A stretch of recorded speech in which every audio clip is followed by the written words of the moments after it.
অনাথবাবুকে নিমতলায় নামিয়ে দিয়ে চলে গেল শেষ পাস। ব্যাকলাইটের লাল চোখ জোড়া দূরে মিলিয়ে যেতেই গা ছমছম করে উঠল অনাথবাবুর। চারদিক ঘুটঘুটে অন্ধকার, বাড়ি ঘর দোকানপাট কিছুই তো চোখে পড়ে না। জেদের বসে এরকম একটা অচেনা জায়গায় রাতের বেলা চলে আসাটা কি খুব বুদ্ধিমানের কাজ হলো? ভূতে ওনার মোটেই বিশ্বাস নেই, কিন্তু চোর ডাকাতদের তো মানেন। এখন তাদের কারো পাল্লায় পড়ে এই বিভুয়ে এসে অনাথবাবুকে নাকাল না হতে হয়। গতকাল অফিসে জায়গাটার সন্ধান পেয়েছেন অনাথবাবু। বর্ধমানের পরেশবাবু বলেছিলেন বর্ধমান থেকে গুসকরা যাওয়ার পথে এমন একটা ডাক বাংলো আছে, যেখানে রাত্রিবাস করলে ভূতের সঙ্গে মোলাকাত নাকি হবেই হবে। এই নিমতলা থেকে বাংলোটির দূরত্ব নাকি মাত্র মাইল 2। পাশে একটা নদীও আছে। এক সময়ে সরকারি সাহেবরা বাংলোটিতে গিয়ে উঠতেন। বর্তমানে ভূতের ভয়ে তারা কেউই নাকি এ পথ মারান না। এই শুনে পরেশবাবুর সঙ্গে অনাথবাবুর জোর তর্ক। নয় নয় করে আজ পর্যন্ত 99খানা ভূতের বাড়িতে অনাথবাবুর রাত কাটানো হয়ে গেছে, কোথাও তেনাদের দর্শন মেলেনি। বন্ধুরা, আজ আমি আপনাদের একটি অ্যাপ্লিকেশনের ব্যাপারে বলবো, যার নাম 1xBet। এখানে গেমস খেলে অনেক টাকা ইনকাম করতে পারবেন। এখানে কখনো কখনো রিস্ক ফ্রি অফার পাওয়া যায়, যেখানে আপনি 1500 টাকা অবধি নিরাপদে গেম খেলতে পারবেন। আমার প্রোমো কোড ব্যবহার করে 10,000 টাকা ডিপোজিটে পাবেন 130% বোনাস। আরও একটি ভালো খবর, আমাদের পেজটিকে ফলো, কমেন্ট এবং শেয়ার করে জিতে নিতে পারেন iPhone 14। তো আর দেরি কিসের, এখনই ডাউনলোড করুন আমার ডেসক্রিপশনে দেওয়া লিঙ্ক থেকে। তাই পরেশবাবুর সাথে বাজি ধরে তিনি এখানে এসেছেন। ওই বাংলোতে এক রাত্রি থাকতে পারলে কর করে 10,000 টাকা। একবার হাত ঘড়িতে তাকিয়ে দেখলেন রাত্রি 9:55। কাঁধের ব্যাগ থেকে টর্চটা বার করলেন। অন্ধকারে চোখ মোটামুটি সয়ে এসেছে, তবু টর্চ জেলে হাত ঘোরালেন এদিক ওদিক। না, একেবারে পাণ্ডববর্জিত স্থান নয়, দোকান আছে 2-4টে, তবে সবকটা ঝাঁপ বন্ধ। দূরে একটা লোকও দাঁড়িয়ে থাকতে দেখলেন। অনাথবাবু গলা ঝেড়ে বললেন, এই যে শুনছেন? লোকটা একটু এগিয়ে এলো। আমায় বলছেন? আর তো কাউকে দেখছি না। এখানকার সরকারি ডাক বাংলোটায় কোন দিক দিয়ে যাও বলতে পারেন? আবছায়ার বাংলো মানে? লোকটা আর একটু সামনে এলো। লোকটা অন্ধকারে এমনভাবে ঘাপটি মেরে দাঁড়িয়েছিল, ওকে দেখেই কত লোক ভূত ভেবে ভিড়মি খেতে পারত। তা আবছায়ার বাংলোয় যেতে চান কেন? তা আবার এত রাতে? শুনলাম ওখানে নাকি ভূত টুত আছে, চর্মচক্ষে তাদের দেখব বলেই অধমের আজ এই আগমন। কথাটা সত্যি নাকি মশাই? না না, স্রেফ রটনা। মানুষ এরকম গুজব ছড়িয়ে মজা পায়। আমারও সেই রকমই অনুমান।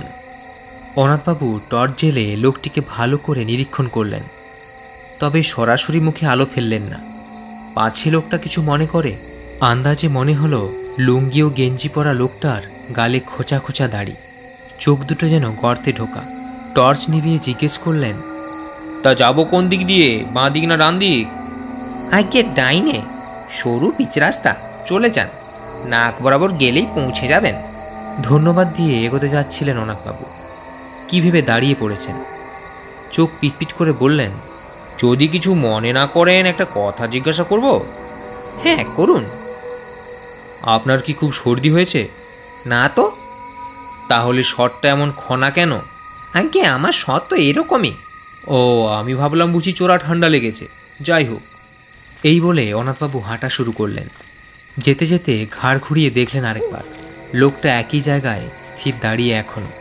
চৈত্রের রাত, মনোরম দক্ষিণা বাতাস বইছে, মাথার ওপর নীল আকাশ জুড়ে ফটফটে তারা, দুপাশের ঝোপে ঝাড়ে জোনাকি নিভছে, চারিদিকে একটানা ঝিঝি পোকার ডাক।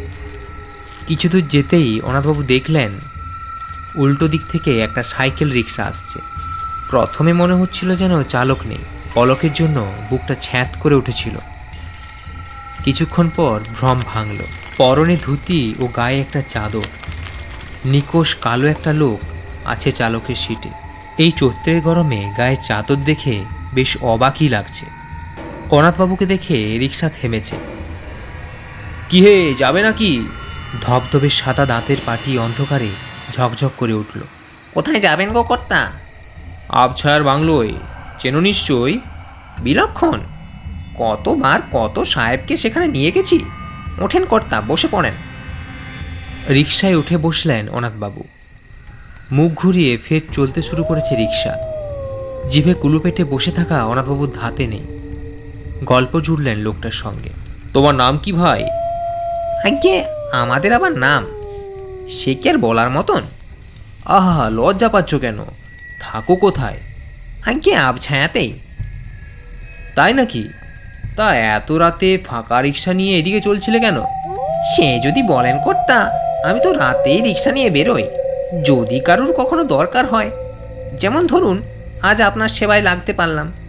বাহ, কথার বাহার আছে তো। অথচ মধ্যরাতে এই লোকটাকে দেখেই হয়তো ভূতে বিশ্বাসী মানুষেরা ভয় পাবে। ভাগ্যিস ভয় শব্দটা অনাথবাবুর অভিধানে নেই। থাকলে দিব্যি এমন হাওয়া খেতে খেতে ভূতের বাড়ি দেখতে যেতে পারতেন কি? তা কর্তা, আবছায়ার বাংলোয় আপনার কি কাজ? এমনিই যাচ্ছি গো, শুনলাম ভূতের বাড়ি। মিছে কথা, দুর্জনেরা বদনাম করে। এবার গলাটা যেন কেমন কেমন লাগলো অনাথবাবুর। জিজ্ঞেস করলেন, তোমার কি নাকে কোনো সমস্যা আছে? না তো কর্তা। কেন? তোমার স্বর যেন কেমন খোনা খোনা শোনাচ্ছে। আজ্ঞে, সে তো কর্তা অনেক দিনই। সেই নদীতে যে এবার বান ডাকলো। বানের সঙ্গে গলার কি? নদীতে বন্যা হলে মানুষের কণ্ঠস্বর বদলে যায় নাকি? কিসের থেকে যে কি হয়ে যায় তা কি কেউ বলতে পারে কর্তা? কথা বলতে বলতেই সাঁই সাঁই রিক্সা চালাচ্ছে লোকটা। দুধারের বাঁশবাগান, পানাডোবা, ঝোপঝাড় টপকে হুশ করে পৌঁছে গেল এক লোহার ফটকের সামনে।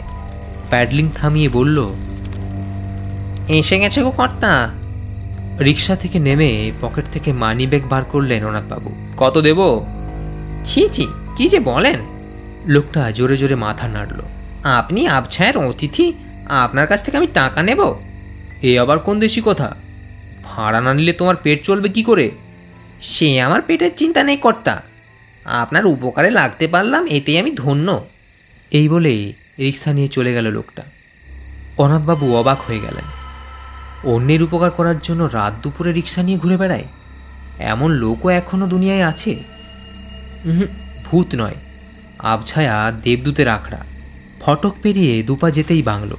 আধো অন্ধকারে স্পষ্ট দেখা যাচ্ছে না বটে, তবে দিব্যি বোঝা যায় কটেজ প্যাটার্নের বাড়ি, সাহেবী আমলের। রক্ষণাবেক্ষণের অভাবে যথেষ্ট ভাঙাচোরা। আলো টালো চোখে পড়ছে না। অবশ্য আলো তো না জ্বলারই কথা, এখানে তো থাকে না কেউ। অনাথবাবুর তাতে কিছু যায় আসে না। ব্যাগ থেকে চাদরখানা বার করে মশা তাড়ানোর ক্রিম মেখে শুয়ে পড়বেন বাংলোর বারান্দায়। খাবার দাবারেরও ভাবনা নেই। 1/2 পাউন্ড পাউরুটি আছে সঙ্গে, আর 1/2 ডজন ডিম সেদ্ধ। বোতল ভর্তি জলও আছে। একটা রাত কাটিয়ে দিতে আর কি চাই? টর্চ জ্বালিয়ে বারান্দার চারপাশটা একবার দেখে নিয়ে অনাথবাবু সবে বারান্দায় গুছিয়ে বসেছেন। অমনি ক্যাচক্যাচ আওয়াজ। একটা ঘরের দরজা খুলে গেল। বেরিয়ে এসেছে টিমটিম লণ্ঠন হাতে এক মূর্তি। লোকটা বিনয়ে গদগদ। কোত্থেকে আসা হচ্ছে স্যার? কলকাতা। বাংলোয় একটা মানুষ দেখতে পেয়ে অনাথবাবু খুশি। আর কিছু না হোক, কথা বলার সঙ্গীত জুটল। হাসি হাসি মুখে অনাথবাবু প্রশ্ন করলেন, তুমি কে, বাংলোর চৌকিদার? হ্যাঁ স্যার। তা আপনি বাইরে কেন? আসুন, রুম খুলে দিচ্ছি, বিশ্রাম করুন। আমার কিন্তু বুকিং টুকিং নেই। ও কিছু লাগবে না স্যার। কতদিন পর আপনার মতো একজনের পায়ের ধুলো পড়লো, এই না ঢের। লণ্ঠন হাতে বারান্দায় অন্য প্রান্তে গিয়ে একখানা ঘর খুলে দিল চৌকিদার। ছায়া ছায়া আলোয় অনাথবাবু দেখলেন ভারী চমৎকার বন্দোবস্ত। বিছানা, মশারি, চেয়ার টেবিল, আলমারি, আয়না সবই মজুদ। এবং বড়সড় ঘরটি রীতিমতো পরিষ্কার পরিচ্ছন্ন। মেঝেই লণ্ঠন নামিয়ে চৌকিদার হাত কচলাচ্ছে। কিছু খাবেন তো স্যার? তোমায় কষ্ট করতে হবে না, আমার সঙ্গে খাবার আছে। তা বললে কি হয় স্যার? অধম আপনাকে রেঁধে খাওয়ানোর সুযোগ পাবে না। কিন্তু কি বানাবে তুমি এত রাত্রে? যা বলবেন। ভাত, রুটি, সঙ্গে মুরগি, মাছ, ডিম পছন্দ করলে ডিমের ডালনা। মাঝরাত্রিরে তুমি পাবেও সব? ঠিক জুটে যাবে স্যার। আমি আবছায়ার চৌকিদার কি না পারি। অনাথবাবুর তবু যেন বিশ্বাস হলো না। চোখ কুচকে বললেন, এখন পাঁঠার মাংস রেঁধে খাওয়াতে পারবে? একবার হুকুম করে দেখুন না স্যার। আচ্ছা ঠিক আছে, করো তাহলে।